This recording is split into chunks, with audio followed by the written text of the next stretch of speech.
We are in Kigoma district in western Tanzania. To the west is the DRC, just a boat ride from here. To the north, a short drive away, is Burundi. It was here in 1871, under the shade of a mango tree overlooking the shimmering lake, that after months of searching, Henry Morton Stanley finally met the greatest of all Victorian explorers and uttered those famous words, "Dr. Livingstone, I presume." Back then, ancient forests teeming with wildlife stretched as far as the eye could see, rising and rolling into mist. But since then, these forests have been leveled. This region is poverty-stricken, with a burgeoning population, augmented in recent years by a steady influx of refugees from Burundi and Congo. And the farmers have little choice but to exploit, slash and burn all that remains of the dwindling forest. According to Jackson Ruvamuwabo, Community Development Manager at Seed Change, the escalating demand for farmland is at least partly due to the poor crop varieties currently used by farmers. They have been producing this natural palm oil, which is non-productive. And because of that, they have been moving here and there, looking for a new land.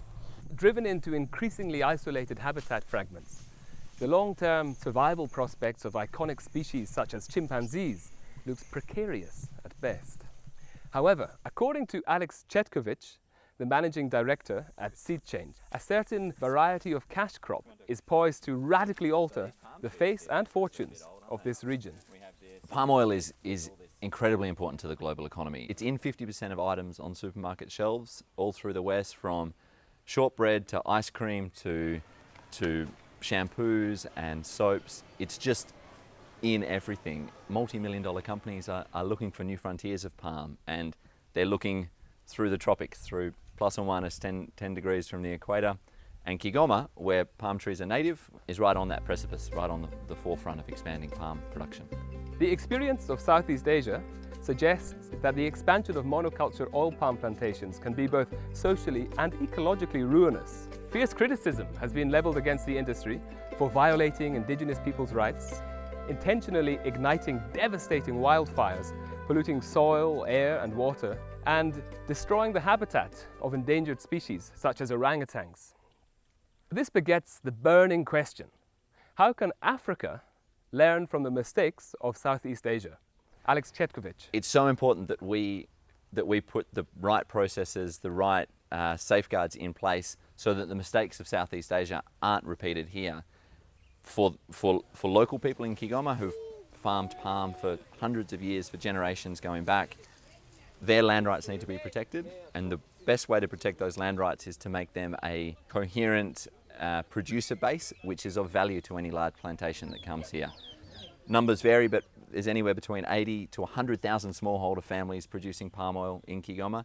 They can look at the smallholders who are productive, who have high yields, and go, it's actually worth us keeping them here. They can add to our production and we can integrate them into a wider value chain. Just up the road here we have Gombe Stream National Park, where the orangutan's cousin, the chimpanzees, live. And it's so critical that that valuable and fragile ecosystem, and the chimpanzees who live outside the national park, of which there are still many hundreds, their ecosystems are protected through sustainable practices from the very beginning of an industry and not retrofitted separately, such as they're trying to do in Southeast Asia at the moment.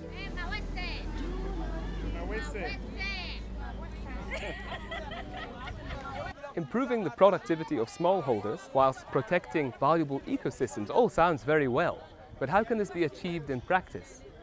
Beatrice Fuchs, Executive Director at Seed Change, explains the two-pronged approach her organization is taking.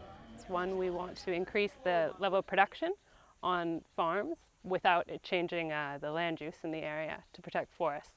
So we run a nursery where we grow high-yielding Tenera seedlings for a year and then distribute those to farmers. And then secondly, we run farmer training on environmental awareness, and we partner with the Roundtable on Sustainable Palm Oil to prepare our farmers for sustainable certification, hopefully in the coming year. According to Beatrice Fuchs, These seedlings allow farmers to produce over 1,000% more oil per unit land area, thereby drastically increasing household incomes without requiring any additional farmland. We met with Heggar Hongo, Seed Change's nursery manager, who attests the benefits of Tenera over older varieties. Kampuni ya Seed Change imeleta zao la michikichi ambayo aina ya Tenera kwa lengo la kubadilisha mbegu ambayo ilikuwepo zamani na kutupa mbegu ambayo inakuwa kwa muda mchache. Kwa hiyo wananchi wa mkoa wa Kigoma wakitumia hii mbegu, baada ya muda mfupi watabadilika na maisha yao yatakuwa mazuri. So who are the farmers standing to benefit from this new variety of oil palm? We traveled deep into rural Kigoma to meet with some of them. Nategemea kuwa na maisha bora kupitia hili zao la michikichi. Namaanisha kwa sababu hili zao nimelipokea na kwa sababu jinsi ambavyo nimeliona najua kama nitaendelea na maisha mazuri. Ndio maana naendelea kulisupport hili zao la michikichi. Maisha bora, nitakuwa na nyumba ya kisasa, mtoto wangu ataenda kwenye masomo ya hali ya juu sana kupitia hili zao la michikichi.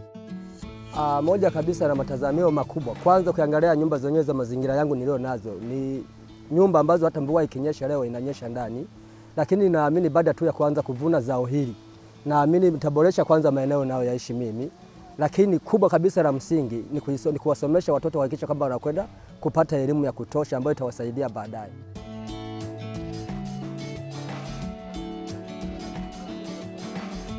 Miche bora, maisha bora. A better seedling, a better life.